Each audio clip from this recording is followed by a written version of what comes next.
Index function returns a value or reference of the cell at the intersection of a particular row and column in a given range.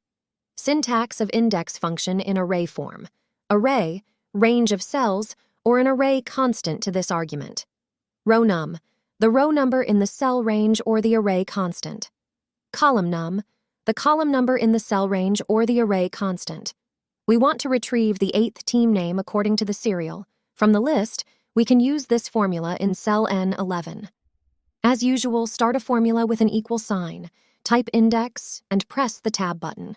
Specify the array that is E8, E20, row number in cell N10. Press enter, and we got the result. As we change the serial number, the result will change.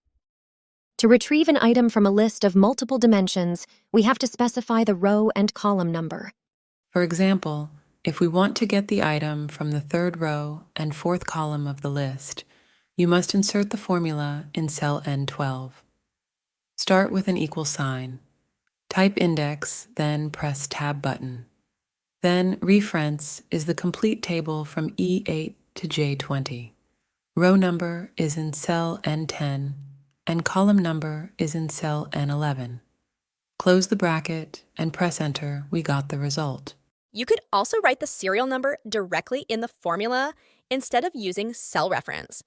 But we recommend using cell reference as it makes your job more dynamic.